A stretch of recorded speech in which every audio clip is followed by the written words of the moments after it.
El socialismo sucumbe ante el En tiempo. Venezuela la gente vive entre dos. Con mayor número de migrantes En ecuatorianos. el recurso agua. Donde ocurrió la explosión y el mayor dentro de la iglesia.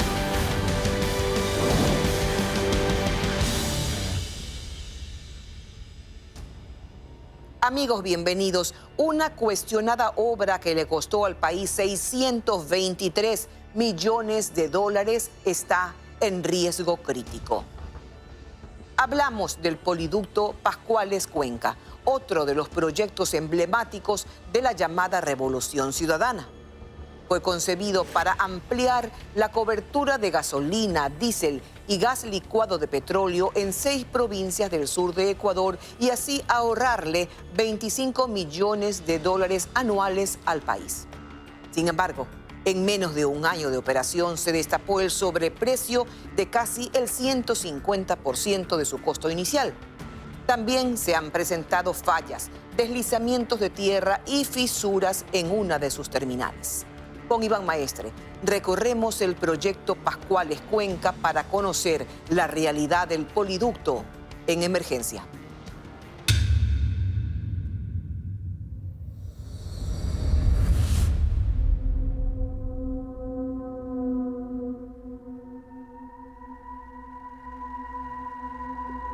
Cuestionada. No existe otra palabra para definir esta megaobra. Es que por aquí casi todo está en duda. Costos, plazos y una construcción con severas fallas técnicas. Una enorme estructura que, según las autoridades, está en riesgo crítico.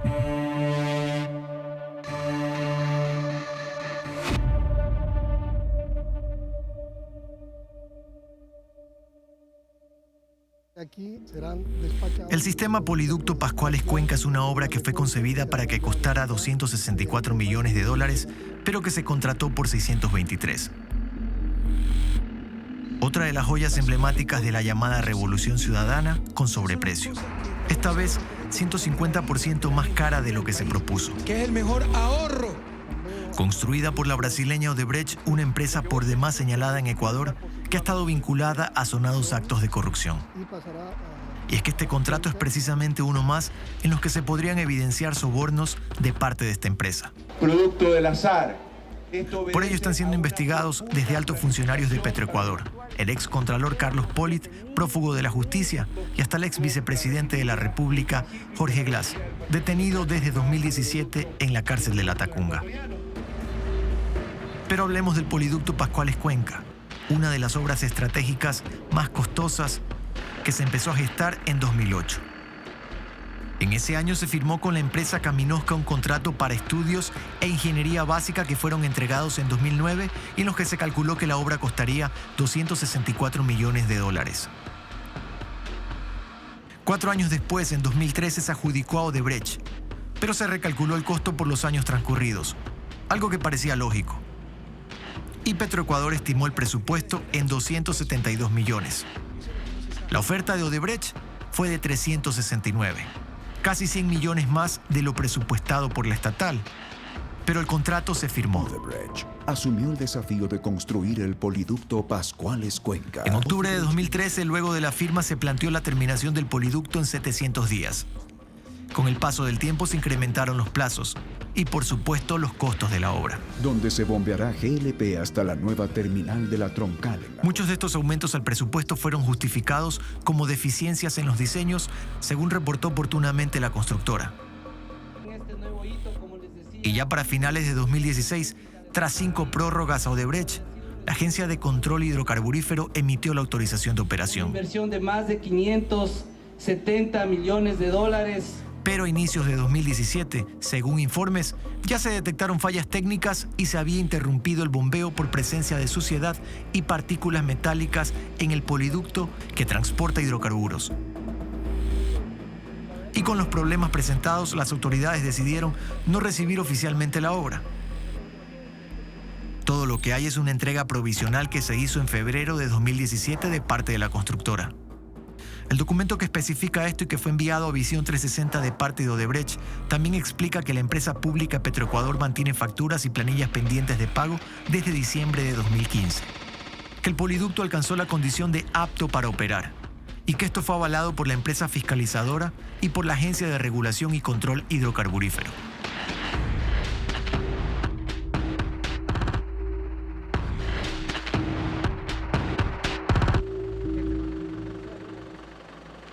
Pero hoy el poliducto contratado con Odebrecht por 497 millones de dólares sin incluir IVA está en riesgo de acuerdo al gobierno ecuatoriano.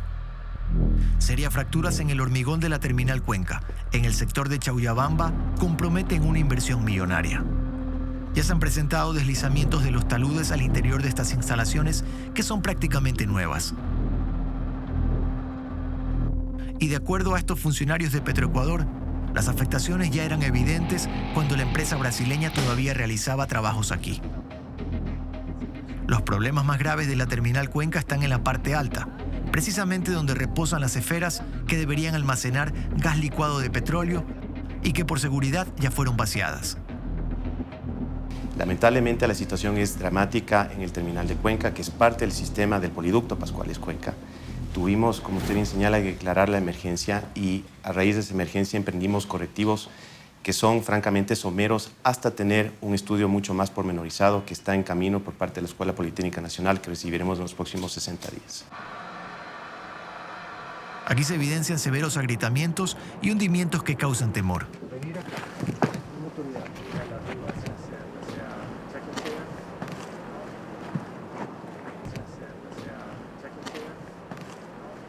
Pero para poder entender de lo que estamos hablando, hay que explicar cómo opera el sistema Poliducto Pascuales Cuenca, que fue construido con la intención de ampliar la cobertura del transporte de gasolina, diésel y GLP en la zona sur del país, específicamente para las provincias de Azuay, Cañar, Loja, Morona, Santiago, Zamora, Chinchipe y El Oro.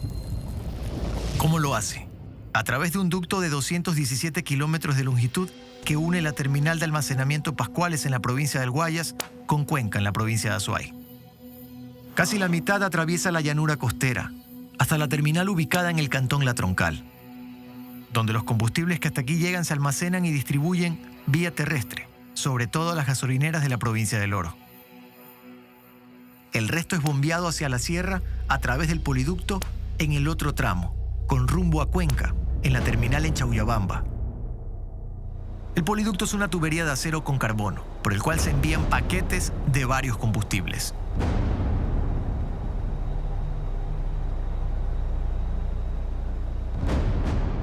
Optimizar costos, tiempos de entrega y sobre todo reducir los riesgos asociados al traslado de derivados de petróleo en las vías usando autotanques han sido los motivos de su construcción. Si todo hubiera marchado bien, se decía que el sistema iba a ahorrar 25 millones de dólares anuales en transporte de combustibles. Reparar los daños actuales en los últimos 7 meses ya le ha costado al país más de 2 millones de dólares. Hay que distinguir en las obras de remediación que son para sostener los taludes, para evitar más fraccionamientos, para evitar el drenaje de aguas lluvias, lo cual debilita la estructura. En ese frente de trabajo, al momento hemos incurrido alrededor de $600.000. Y como le digo, este plan de acción está supeditado a recibir el informe final de la Escuela Politécnica Nacional. Ahora, respecto a las fallas técnicas, tuvimos cualquier cantidad de hallazgos, lamentablemente, en el sistema de bombeo, en el sistema de filtración, realmente muy graves. Alrededor de $2 millones es lo que se ha destinado hasta la fecha para hacer estas reparaciones. Según Petroecuador, el sistema Poliducto Pascuales Cuenca, a pesar de todo, opera en un 80%. Y que el único producto que no se despacha en la terminal Cuenca es el gas licuado de petróleo, porque ahora resulta imposible almacenarlo. El ex asambleísta por Azuay, Osvaldo Larriba, ha sido uno de los más críticos de esta obra. Hace varios años, a través de la Comisión Anticorrupción de su provincia, denunció el presunto sobreprecio que hoy se investiga en la Fiscalía. Sin embargo, para él, la mayor dificultad en este momento pasa por la inseguridad que sienten los azuayos al convivir con lo que él llama una bomba a sus espaldas. Un sobreprecio de más o menos un 150%. Pero más allá de eso, el problema es que se está haciendo una obra que no va a servir. Si es que se desmorona esto, pues ya, se acabó la obra y nos quedamos con la tubería desde Pascuales a Cuenca, pero una tubería que asimismo tiene muchos defectos por la topografía de los terrenos que cruzaba esa tubería. En esto coinciden varios gremios de profesionales de Cuenca. La arquitecta María Cristina García, presidenta de la Cámara de Construcción de esta ciudad, afirma que a nivel de la provincia están identificados los lugares en los que no se debe construir. En el Azuay tenemos una franja muy inestable que viene desde Girón hasta Cañar y que ocupa varios sectores. Hace no mucho tiempo todo el sector de la Universidad del Azuay, el sector de Monay, todo esto se vio afectado por una gran falla geológica. Entonces tenemos características particulares en nuestro sector. Es decir, sectores donde no se debería construir. No se debería construir. Al hablar de culpables, son varios los señalados. Petroecuador, quien es el contratante, afirma que se cometieron errores inadmisibles durante los distintos procesos. No solamente es la constructora, es una deficiencia también en la fiscalización y en la empresa que ejecutó mal los estudios iniciales. La ingeniería. De ingeniería. La conclusión a esta afirmación se desprende de un informe detallado que la consultora estadounidense ABSG Consulting emitió tras una evaluación de la obra. Esta empresa fue contratada como parte de varias evaluaciones que el gobierno de Ecuador hizo a través del Programa de las Naciones Unidas para el Desarrollo y que se realizó en 5 megaobras del país.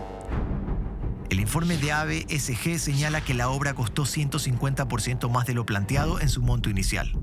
En la calificación general, el proyecto obtuvo 1,38 puntos de 5 posibles. La consultoría encontró falencias en el control de calidad de la obra y deficiencias técnicas. Reportó además daños de suelos en las instalaciones que comprometen seriamente la estabilidad y, por consiguiente, la integridad de la planta y su entorno cercano. Las tuberías costaron 4,9 millones por milla, cuando el precio promedio en proyectos similares es de 2,4 millones. La operación del ducto se encuentra al 50% de su capacidad nominal de bombeo. Su vida útil, estimada en 25 años, podría reducirse considerablemente. Además, el informe de la consultora explica que la empresa fiscalizadora debió parar y reportar estas anomalías durante la ejecución. El rol de fiscalización fue débil y no obtuvo el control esperado para corregir deficiencias de ingeniería y construcción. Esa es la evaluación a la fiscalizadora Egis y nosotros, por supuesto, concluimos de la misma manera. Egis Internacional es una empresa de ingeniería cuyo capital es mayoritariamente del Estado francés y fue la encargada de fiscalizar esta obra.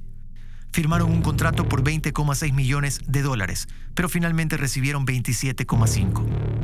Ese sobreprecio y las supuestas inobservancias durante la construcción han llevado a la empresa pública Petroecuador a proponer la terminación del contrato. La empresa fiscalizadora de este megaproyecto mediante correo electrónico nos hizo llegar su postura, en la que rechaza la auditoría avalada por el PNUD, al considerar una violación a la defensa por no dejarlos aportar con información durante los estudios en los que se emitieron comentarios negativos a la fiscalización de la obra. Egis manifiesta que todo se ejecutó en base a los estudios contratados y aprobados por EP Petroecuador, 5 años antes de la construcción del proyecto.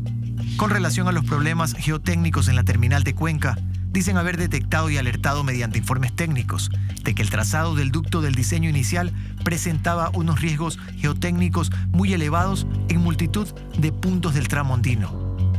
Egis diseñó medidas correctivas provisionales para reducir los riesgos en aquellos puntos en los que estos eran críticos y estableció que se debía obtener la información para medidas correctivas definitivas, pero que no se hicieron por no disponer de la partida presupuestaria correspondiente, y que los problemas se han agravado como consecuencia del sismo de abril de 2016 y sus 6.000 réplicas, así como las lluvias torrenciales del fenómeno del Niño.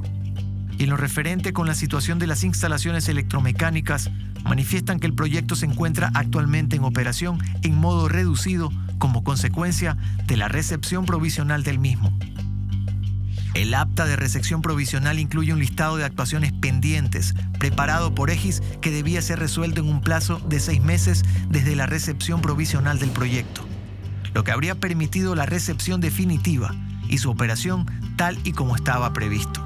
El proyecto se sigue operando de un modo aún más degradado como consecuencia de una inadecuada operación y un muy deficiente mantenimiento de las instalaciones por parte de EP Petroecuador. De su lado, la constructora brasileña Odebrecht, que ejecutó el poliducto Pascuales Cuenca, rechaza la versión que da Petroecuador. No aceptan que se hable de un supuesto sobreprecio y ante la pregunta de si es responsabilidad de ellos lo que ocurre con la obra, afirman: la terminal de Cuenca se construyó de acuerdo a los diseños de ingeniería básica y de detalle suministrados por EP Petroecuador y en el lugar designado por esta. Odebrecht no intervino en el diseño básico ni de detalle. Diseño ejecutado por Caminosca y aprobado por EP Petroecuador mucho antes de contratar la construcción del poliducto. Los diseños y estudios de ingeniería básica y de detalle para la terminal Cuenca no indicaron la presencia de flujos de agua subterránea. Los afloramientos de agua en la terminal Cuenca y los deslizamientos, fisuras y grietas indicadas por usted no se han producido en ninguna zona de relleno, sino en las terrazas de terreno natural donde se asienta la terminal, lo que comprueba que no existe ningún error ni omisión de construcción. En ese mismo documento, Odebrecht puntualiza que Petroecuador terminó unilateralmente el contrato en octubre de 2017, asumiendo toda la responsabilidad sobre las instalaciones, y que en enero de 2018 se cobró de parte del Estado la garantía del contrato por un valor de $18,5 millones. De la póliza de fiel cumplimiento de contrato, eso es verdad, pero esa cantidad resulta absolutamente marginal frente a la situación tan dramática que vive el terminal de Cuenca. Petroecuador declaró la terminación unilateral del contrato con Odebrecht en octubre del año 2017. Esa fue una medida muy importante que tomó Petroecuador. Evidentemente no participamos de las recomendaciones o de las conclusiones que tiene Odebrecht, que dicho sea de paso, la posición de ellos contradice lo que en su momento señaló la empresa ABS. Hay una completa contradicción con ellos y con nosotros también. Ese proceso de terminación unilateral fue apelado por la empresa Odebrecht, se encuentra en un judicializado desde marzo del año 2018 y ese proceso sigue adelante en las Cortes de la ciudad de Guayaquil. De Caminosca, la encargada de los diseños, se sabe muy poco. Hicimos una solicitud de entrevista, pero no respondieron. En 2015 esta empresa fue demandada por supuestas falencias en la ingeniería de esta obra. El demandante fue Carlos Pareja Yanuseli, para entonces gerente de Petroecuador, hoy preso por cohecho y otros delitos. El contrato con Caminosca se firmó en el 2008, con el aval de la Procuraduría y la Contraloría. Algunos exfuncionarios de esta empresa son investigados por presunto pago de coimas para obtener contratos. Las operaciones del centro de despacho ubicado en el sector de Choyabamba, norte de Cuenca, no se han detenido. Al hablar de soluciones, los escenarios son dos. Pero para eso hay que evaluar. Así que Petroecuador contrató por $400.000 a la Escuela Politécnica Nacional para determinar las causas que ocasionan los deslizamientos y hundimientos y elaborar un plan de remediación. La entrega de este informe ya tiene retrasos, pero se plantea que en alrededor de 40 días se puedan conocer los resultados. Una de las soluciones podría llegar a costar más de $200 millones. Es un escenario donde podemos todavía mantener el terminal de Cuenca operativo y si ese es el caso, ellos lo estimaron en $50 millones, ¿sí? Y un peor escenario que sería tener que considerar la construcción de un nuevo terminal y ese es el escenario de los $200 millones. Desmantelar la estructura y edificar otra en un nuevo lugar sería lamentable para la economía del país que no soporta más gastos y que requiere de liquidez. Un país que ya está suficientemente endeudado como para asumir millonarios gastos producto de las irregularidades de un gobierno que no controló y que al parecer contrató a dedo. En la Cámara de Distribuidores de Productos Derivados de Petróleo del Ecuador, ven con preocupación el fracaso de un proyecto que, según ellos, ha sido necesario. Nosotros esperamos de que se dé una solución, porque nosotros lo que hacemos aquí es distribuir el combustible según las necesidades de todos los usuarios. Y el abastecedor que es de combustibles es Petroecuador. Independientemente de sea por poliducto o por transferencia, Petroecuador tiene que cumplir con su papel de abastecedor de combustible. Mientras tanto, en la Fiscalía y la Contraloría se procesa el caso para buscar responsables, que deberán responder judicialmente a este nuevo perjuicio contra el Ecuador. Un país donde se siguen encontrando obras con una larga cola de corrupción.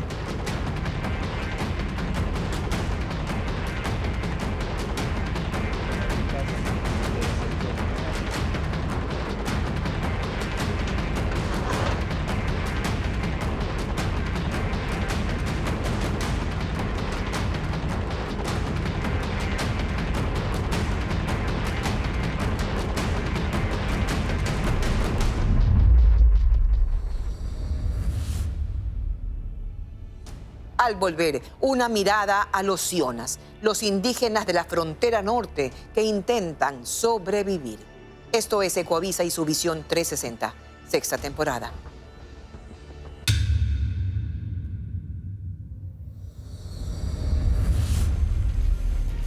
No son militares y su entrenamiento es más espiritual que físico o de fuerza. No les gustan las armas. Solo cargan consigo un bastón con cintas que representan su identidad. Su poder radica en la fe a su Dios y el espíritu de los animales que los protegen. Es la Guardia Indígena Siona.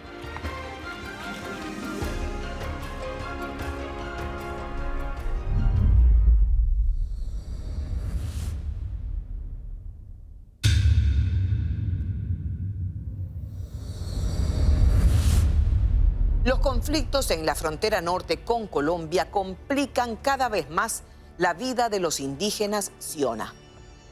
Son los pueblos indígenas quienes están en la invisibilidad y bajo la indiferencia. Enfrentan daños ambientales por las petroleras que operan en su territorio sin autorización. Ese no es el único temor. Durante décadas, muchos de sus niños y jóvenes han sido reclutados por los grupos armados presentes en el área. Carolina Mela viajó al Putumayo, donde viven los Siona, una población que sufre el riesgo en la frontera y lo enfrenta para evitar su exterminio.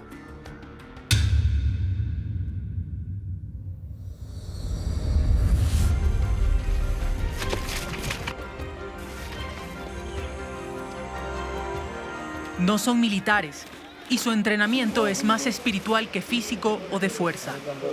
No les gustan las armas. Solo cargan consigo un bastón con cintas que representan su identidad. Se paraba el bastón ahí. Bueno, el que va a pasar de aquí para allá, mucho cuidado porque espiritualmente también estamos protegidos.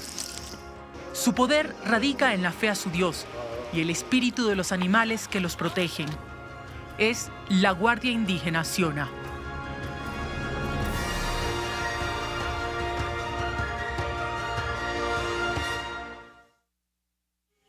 Los Sionas son una de las 14 nacionalidades indígenas ancestrales reconocidas por el Estado ecuatoriano y una de las 4 nacionalidades indígenas que se denominan como transfronterizas.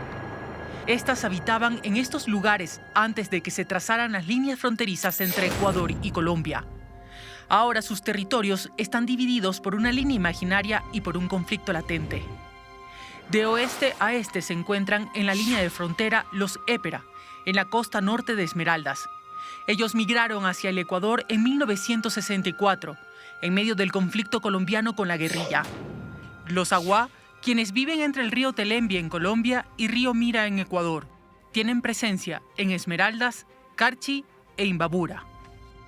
Los Cofanes, cuyo territorio está dividido a lo largo de la provincia de Sucumbíos y parte de él limita con Colombia. Y los Quichua Siona, que habitan en las zonas de los ríos Aguarico, Cuyabeno y Putumayo. En Ecuador, todas estas poblaciones sobrepasan las 4.500 personas, mientras del lado colombiano son casi 80.000. La comunidad Siona se extiende hasta el lado colombiano cruzando el río Putumayo, hasta el sector de Buenavista. Aquí son alrededor de 600, allá más de 2.000. Para nosotros no existe frontera, porque antiguamente todo esto es nuestro y hoy seguimos conservando esa palabra. La diplomacia no interesa para nosotros. Entonces empezamos a crear como los Cuiracuá, que en idioma nuestra es como los defensores del territorio. Desde el 2016, el pueblo Siona decidió crear su propio grupo que los protegiera, la Guardia Indígena, que ya son más de 80 miembros. ¿De qué buscaban protección? Todo el territorio ancestral pues, fue golpeado por diferentes impactos. La evangelización, otras situaciones que también fue el narcotráfico, el lado colombiano. Y frente al narcotráfico, pues, usted sabe que la disputa de muchos actores armados y a más riesgo de eso las multinacionales que vienen a arrasar con todo. El conflicto armado, el tráfico de combustible y de productos, el reclutamiento de personas para las guerrillas y ahora para los nuevos grupos armados, la siembra de coca, los laboratorios clandestinos, la pugna por las rutas para sacar la droga en territorio ecuatoriano, que es también territorio ancestral de nacionalidades indígenas. Todo esto hace de esta frontera la zona más peligrosa y violenta del país. Que hay una vulneración de orden sistemático, es decir, no hay como 1 o 2 derechos comprometidos. Supervivencia física, supervivencia territorial está en riesgo por vulneraciones a derecho a consulta previa, por ejemplo, por vulneraciones que están vinculadas a una ausencia estructural del Estado en sus territorios, en temas de salud, en temas de educación, por toda la presión que están recibiendo por parte de actores armados.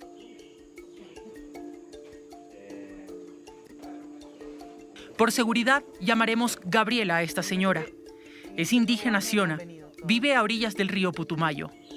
Ya cuenta 5 las ocasiones en las que los grupos armados se apropian de su casa, amenazándolos y obligándolos a salir. Aquí ellos han venido, aquí. Me han dicho, bueno, cocinen. Yo no estoy asustado, toca cocinar, darles de comer a ellos. Así. Así me toca colaborar para yo poder vivir. Si yo me pongo alterada, ya no estuviera aquí ni hablando con ustedes, ya hubiera estado descansando. Ella y su familia han estado en medio de tiroteos entre los grupos armados y las Fuerzas Armadas de Ecuador y Colombia, cuando los guerrilleros toman su casa como escondite. Ellos disparaban de aquí y entonces ellos disparaban de allá acá.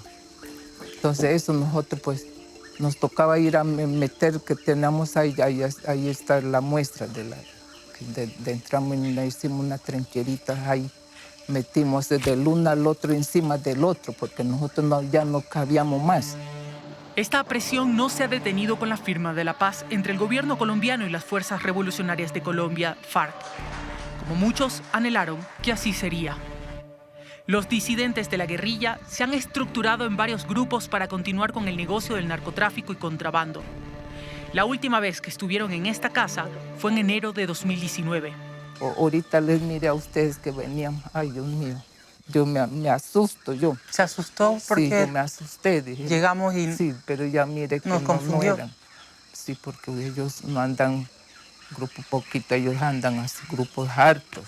Las amenazas a la comunidad son constantes, de manera directa a sus líderes y a los miembros de la Guardia Indígena. Así lo recoge el informe de la Defensoría del Pueblo de Ecuador, que después de una investigación ha solicitado medidas cautelares a la Comisión Interamericana de Derechos Humanos, CIDH, las mismas que se obtuvieron para la población Siona del lado colombiano.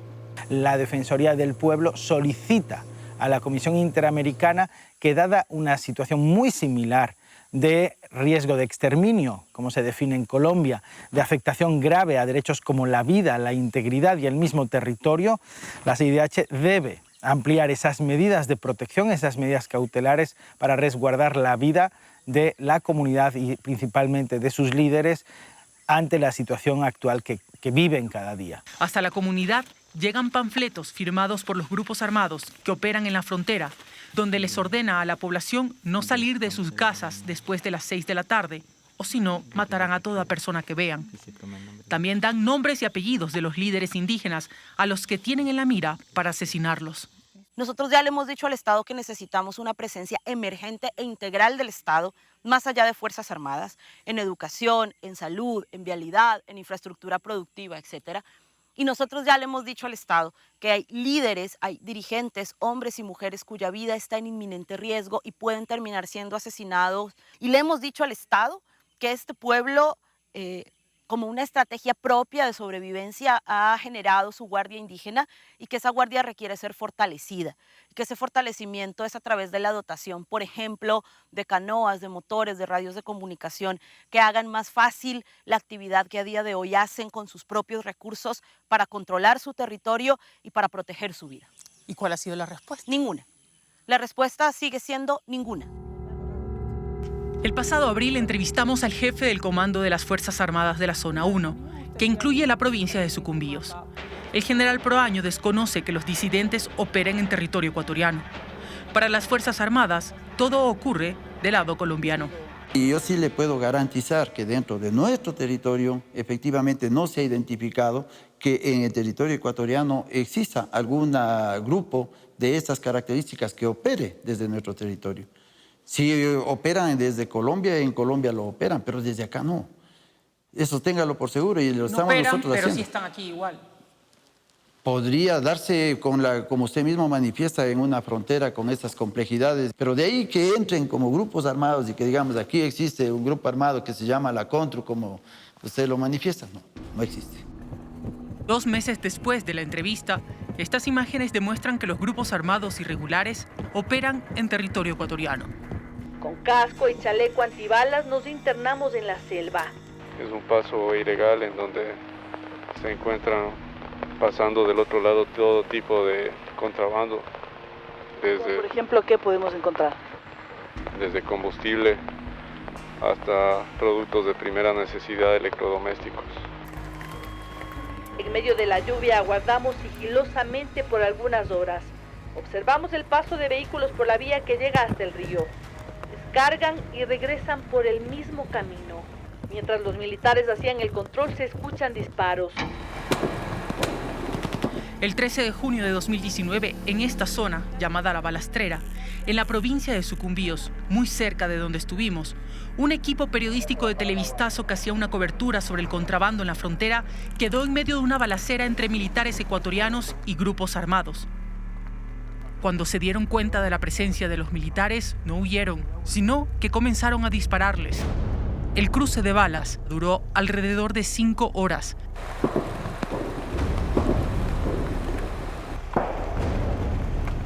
En el enfrentamiento murió una persona. Durante todo ese tiempo, los periodistas tuvieron que ocultarse junto con militares en medio de la selva, porque los delincuentes estaban en motos persiguiendo a los uniformados, quienes no tenían radios satelitales para dar las coordenadas de donde se encontraban y solicitar un rescate. Bajo estas condiciones, el equipo de militares que estuvieron con los periodistas arriesgaron su vida para protegerlos. Esta es la clara evidencia de lo que ocurre constantemente en la frontera nororiental del Ecuador. En medio de las balas también están las poblaciones indígenas. En las comunidades de frontera impera la pobreza. No hay servicios básicos como agua, electricidad, servicios higiénicos. La escuela está en deplorables condiciones y se va para aprender a leer y escribir, porque oportunidades de estudiar en el colegio son mínimas. Está a más de 20 minutos del sector y la movilización es un problema porque no hay cómo costearlo. Soñar con la universidad es eso, un sueño que se ha convertido en inalcanzable. Nadie aquí ha podido ir a una universidad. De ahí que los taitas, los mayores de la comunidad, conformaron la Guardia Indígena para empoderar a los jóvenes a mantener la cultura siona por más generaciones y evitar el reclutamiento por parte de los grupos armados. Estamos diciéndole un momento, aquí estamos libres de diferentes actores armados, sea de, como le decía, de derecha o de izquierda. Ha favorecido fundamentalmente el impedir que el conflicto que existe ahora en la frontera se extienda dentro de las comunidades o incluso llegar a que se pudiera cultivar coca en nuestro territorio.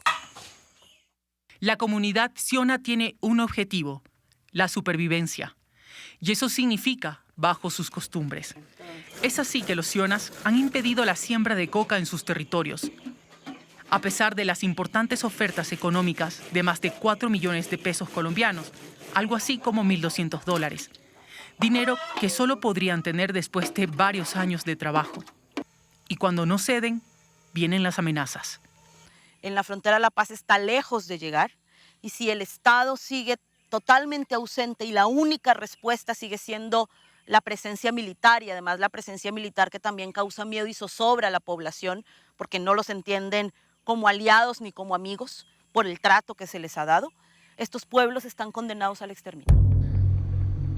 Los jóvenes tienen más difícil el camino, porque todas las actividades económicas ligadas a lo que les da la naturaleza están afectadas por la explotación petrolera y la contaminación que ésta provoca. Sobre todo desde el 2015, cuando el pueblo Siona denunció la construcción de un ducto que transporta crudo desde Colombia hasta la central petrolera de Ecuador, Petroamazonas, cruzando su territorio. Cosas que logra establecer la Defensoría del Pueblo en su proceso de investigación es que no hubo consulta previa ni para ellos ni para nadie. Las actividades de la empresa las inició en noviembre del 2015.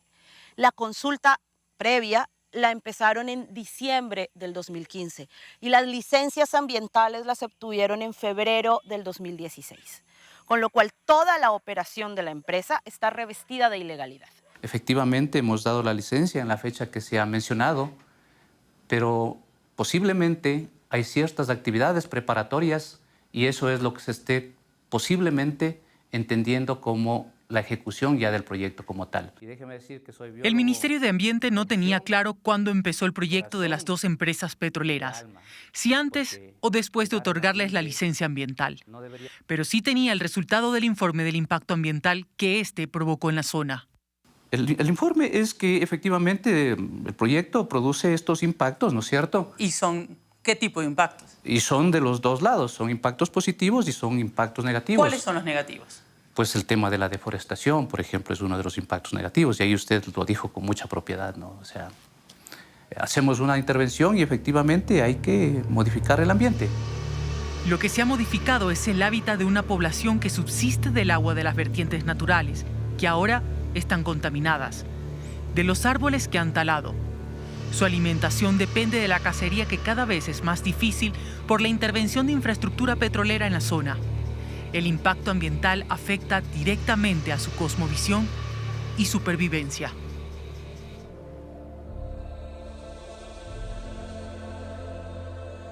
Para los sionas, la espiritualidad es transversal en toda su vida.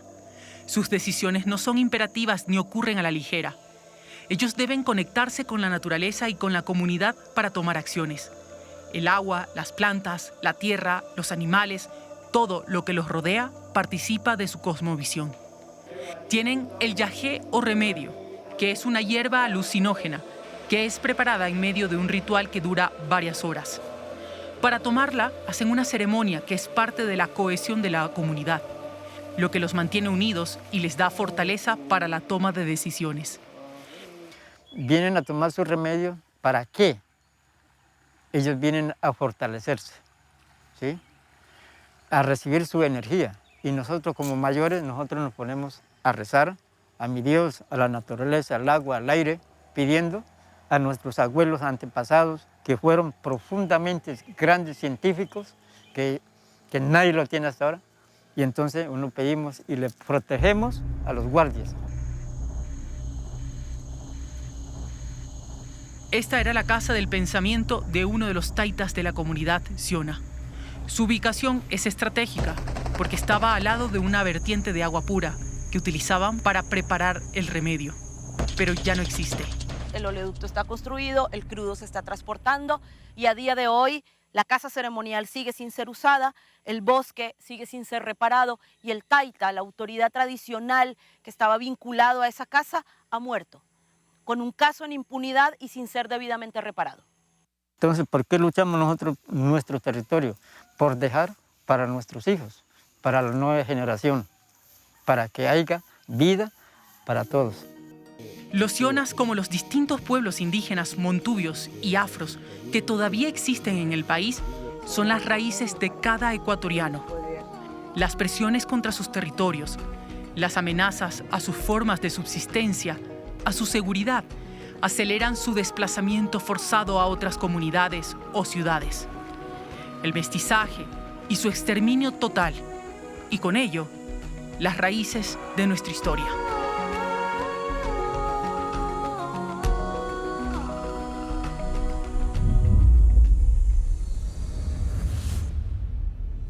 Al regresar, la segunda parte de este viaje que revela los peligros que acechan a los Ciona.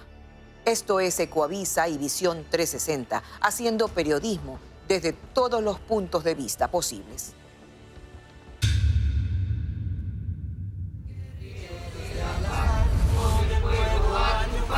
Por la patria, la tierra y el pan. Guerrilleros de las FARC, a la voz de la unidad, alcanzar la libertad. Durante más de medio siglo que las Fuerzas Armadas Revolucionarias de Colombia, FARC, operaron activamente en toda la selva del cordón fronterizo con Ecuador, 17.778 niños, niñas y adolescentes fueron reclutados forzosamente o con engaños para engrosar las filas de la guerrilla, según el Observatorio de Memoria y Conflicto de Colombia. No eran captados solamente allá, también lo hicieron en Ecuador, sobre todo en comunidades indígenas. No hay cifras exactas de cuántos de ellos son ecuatorianos. Las investigaciones que existen sobre el conflicto se han centrado en el lado colombiano. Muchos de quienes han logrado regresar y continuar con vida rompen el silencio con temor. Aunque se haya acordado la paz, los nuevos grupos que se han configurado en la frontera siguen captando a niños y jóvenes indígenas para las actividades ilícitas a las que se dedican. En medio de las negociaciones de la paz entre el gobierno colombiano y las FARC, a sus 12 años, Pedro fue convencido para ir a probar cómo era la vida internado en la selva. Pero yo no sabía manejar un arma porque yo soy un campesino aquí, pues. Cuando fui allá, pues me dio duro, pues, ¿no? Coger un arma, pues, cogerla la coge uno, pero ya para manejarla ya es distinto, no es como uno estar cogiendo que es aquí, gente que uno coge el machete y es seguro, ¿no? Que es trabajar, ¿no? Y eso fue lo más duro, pues, que me dieron a mí en eso. Quien lo reclutó fue el Frente 48 de las FARC, que actúa en la zona paralela a la provincia de Sucumbíos.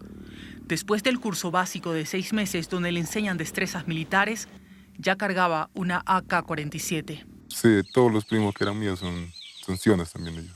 ¿Y habían otras personas aparte de ellos? ¿Habían de otras comunidades indígenas? Sí, ahí habían hartos, pues, como el Frente 48 casi carga puros, así como ellos dicen indios, pues, que indios indígenas que somos nosotros. O sea, que había muchos. Sí. ¿Y con cuántas personas tú estabas, por ejemplo, ahí? Estuve con 32 personales. Estábamos ahí que pertenecían en el bloque, ese era como un grupo, o sea, un campamento nomás. El campamento general donde nos reuníamos más, donde estaban el superior que le decían allá más, allá eran como 100 personas. Ahí. Con él fueron reclutados para la misma cuadrilla 3 indígenas cionas. Él y otro joven lograron escapar. Del tercero no saben si está vivo. Pedro, como muchos otros, logró huir, pero los guerrilleros siempre los terminan encontrando. Así que pidió la intervención del gobernador indígena y la comunidad para solicitar que les perdonen la vida por buen comportamiento mientras estuvieron en la guerrilla. Como salí, también llegué aquí a la comunidad, me presenté, que venía disciplina buena. Yo como fui, también volví con malos pensamientos, pero no aquí, sino que los malos los dejé, pues, y volví aquí con un...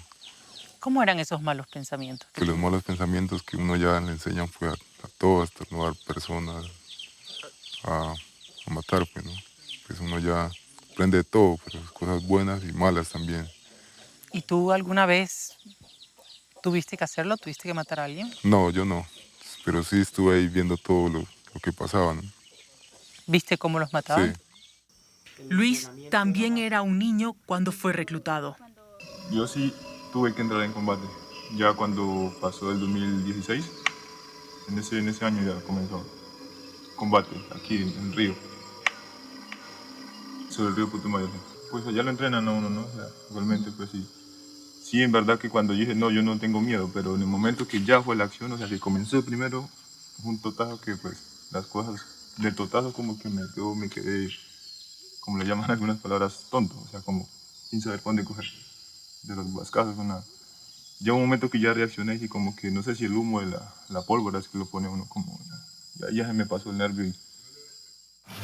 La guerrilla se divide en cuadrillas que patrullan la selva con distintas misiones: vigilar al ejército ecuatoriano y colombiano, cuidar las plantaciones de coca, cobrar vacunas o extorsiones y responder ante cualquier ataque de los ejércitos.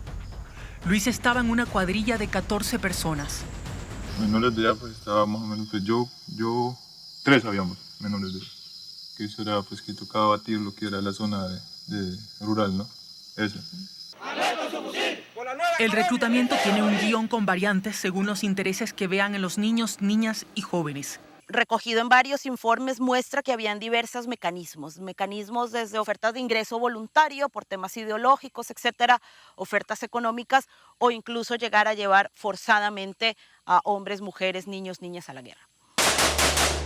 El grupo de caballería mecanizado Yaguachi identifica base guerrillera en el sector Quebrada La Fama. En la vivienda funcionaba una emisora móvil, desde donde se emitían programas y mensajes que buscaban reclutar jóvenes ecuatorianos de las poblaciones El Carmelo y Santa Bárbara. También le mandamos un saludo muy revolucionario a todos esos campesinos de la hermana República del Ecuador que diariamente también labran la tierra y escuchan la voz que lo recita. Saludamos también a todos los maestros, así que saludo a todos los guerrilleros del Frente 48, del Frente 49, del Frente 15, del Frente 13, del Frente 14. El principal es pagarles una mensualidad, y en comunidades como estas donde no hay empleo e importantes necesidades, muchas veces se ven tentados a aceptar, porque les prometían que sería por poco tiempo. Sí, engaños, o sea, los muchachos que mandaban bien vestidos, buena plata, andando para arriba y para abajo, que cuando lo andan cargando para arriba y para abajo le dan su pistola, le dan plata como para que incentive a los otros. Él fue reclutado a los 13 años. A esa edad ya cargaba en su poder una pistola A380 y una granada. Transcurridos los 6 meses de entrenamiento, los especializan en distintas tareas. Por ejemplo, explosivistas, radistas que se encargan de las telecomunicaciones o enfermería. Todo funciona bajo un estricto régimen de disciplina y amenaza de muerte para ellos o su familia. Hay un libro donde usted le van anotando las faltas.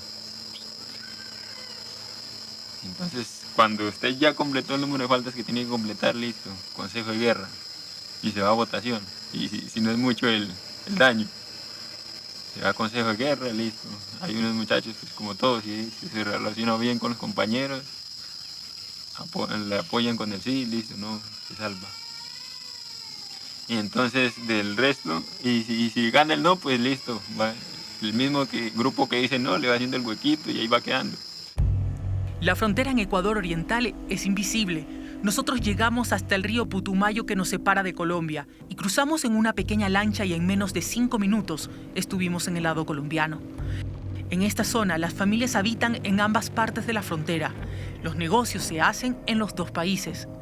El problema no es la convivencia de las comunidades, es cuando opera la guerrilla. Las áreas de entrenamiento, las áreas de patrullaje eran solo del lado colombiano o también del lado ecuatoriano. Ecuatoriano. Se movían en ambos lados. Ambos lados. ¿Qué hacían en Ecuador? En Ecuador, nosotros acampamentábamos. Estábamos en el Cuenvilla, el ejército ecuatoriano nos correteó de ahí y fuimos a la vereda La Piña. La mayor parte casi acampábamos en el lado de Ecuador. La Comisión Interamericana de Derechos Humanos, CIDH, ya hizo recomendaciones de protección en el 2018 para la población indígena Siona de Colombia, identificando los riesgos del reclutamiento en jóvenes y el sembrado de minas antipersonales en el territorio. El Observatorio de Memoria y Conflicto de Colombia ha registrado que 9.623 personas fueron víctimas de la detonación de una mina. Del lado ecuatoriano, los indígenas también han detectado zonas minadas que ahora no pueden ocupar ni transitar. Los testimonios de los jóvenes recluidos lo corroboran. Armábamos, cuando en las minas, ayudábamos a hacer minas. Mientras no le caiga un familiar a uno dice, las minas para los militares. Eso a uno pues, no le interesa, pero cuando para las demás las va y le cae un familiar y usted lleva esa conciencia, ese rol del culpa y dice, no, si estoy sufriendo yo, ¿cómo serían los otros? ¿Cuántas familias nomás quedaron con un hermano muerto, un hermano ciego, un hermano? Huir es la única salida. Elisa tenía 14 años cuando pasó 3 meses en el 2012 en el Frente 48 de las FARC, aprendiendo a disparar y manejar las comunicaciones, hasta que un día decidió volver. El corazón de ver a mi mamá enferma que estaba y la niña también, y yo me volé. Me volé a las 10 de la noche y cuando ya que la orden, que si me encontraban en el caño, que la orden era matarme. Usted ya metió en esto y no hay nada que contar. Decía, no, mi hijo, decía, usted ya se metió aquí, ya tiene mucha información, usted no puede salir. A la media hora llegaron a buscarme ahí. Y ahí ya estaba reunida el gobernador, unos tíos estaban, y ya hablaron. Entonces le dijeron que yo donde había dejado el fusil, todo porque no lo encontraban. Y si usted sale, pues lo que paga es su familia. Entonces eso hace que uno le dé miedo de pronto para desmovilizarse.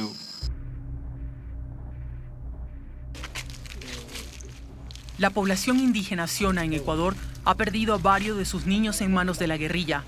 Algunos lograron recuperar y regresarlos a casa, pero fueron asesinados meses después. Pues si ellos le dijeran eso a uno desde un principio, no, esto es duro, pues uno queda para allá. Pero no, eso, la guerra, eso de lado y lado, reclutan nuevos casi es como para ponerlos de carne de cañón. Muchas familias lo que hicieron por el temor de que sus hijos fueran reclutados era mandarlos con familiares que vivían en otras partes, en otras ciudades donde podrían estar más tranquilos. Cuando se firman los acuerdos de paz, esas familias le dicen a sus hijos, pueden volver, ¿no? Y se vuelven a reencontrar familias que por años estuvieron, digamos, separados por esas dinámicas de la guerra. Lamentablemente, hoy los actores armados que se vuelven a disputar el territorio necesitan, al parecer, esa mano de obra local. Necesitan esos jóvenes vinculados a sus procesos, ya sea para el tema del negocio de la coca como tal o para los controles militares, sociales que hacen del territorio. ¿Cuántos más todavía siguen en las filas de los grupos delictivos? No se puede determinar. La falta de censos y estadísticas en estas zonas de conflicto son inexistentes.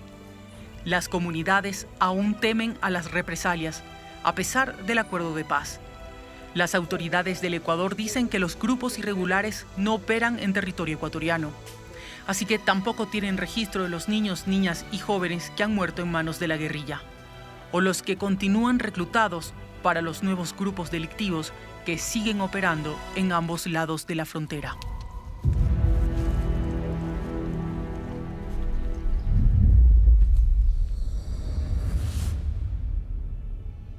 Siga con nosotros porque aún tenemos más. Esto es Visión 360, haciendo periodismo comprometido con la verdad.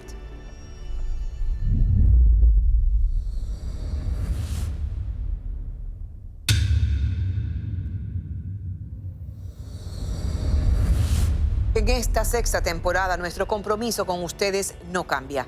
Visión 360 trabaja arduamente para llevarles cada domingo la verdad detrás de cada historia. Aquí un adelanto de los temas en los que estamos trabajando.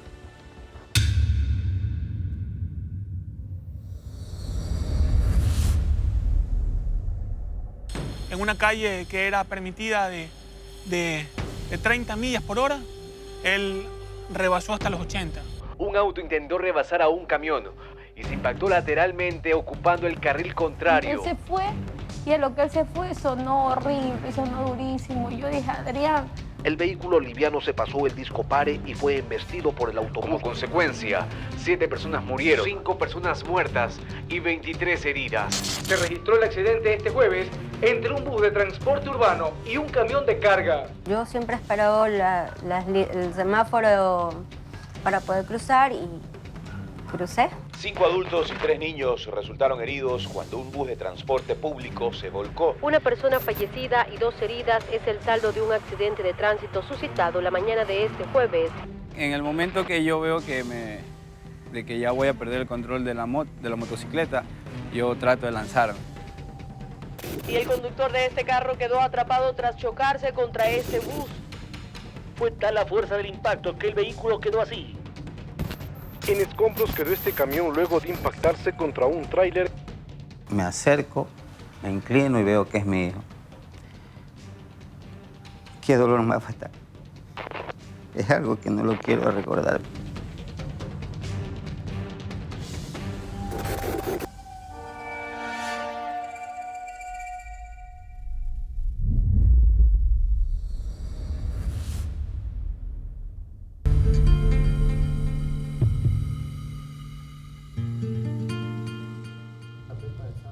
Nos dimos cuenta que siempre la pepa de sambo ha estado involucrada en nuestra mesa, en nuestra cultura alimenticia, pero no se le ha valorizado. Apenas salí de graduarme, me lancé a emprender. No he pensado buscar trabajo. Actualmente la situación laboral es muy difícil porque hay compañeros, hay amigos de la misma universidad que han ido a estudiar maestrías, que se han salido del trabajo y ya no encuentran más trabajo y se encuentran en ese punto de desesperación. Yo vendo así la pepita y tengo el maicito, de eso vivo yo, el zambito. Yo de eso vendo las pepitas de sambo, compro mantequita, compro quintaltos de papas. El quintalto de papas me dura a veces 1 mes, 15 días, a veces 2 meses. Esta planta bondadosa crece en desiertos, crece en suelos que no son aptos para ningún tipo de agricultura. Entonces ahí nos damos cuenta de que en esa parte vive gente también, y la gente más pobre del país vive en esos suelos. Ahí lo que vemos que es una oportunidad verdadera de desarrollo en las zonas vulnerables. Comenzamos con muy pocos que creyeron en nuestro proyecto. Fueron unos 2 o 3 personas que apostaron por nosotros y con eso comenzamos a hacer los experimentos. Poco a poco hemos sumado más gente y ahora estamos alrededor de 30 personas que son como nuestros proveedores fijos.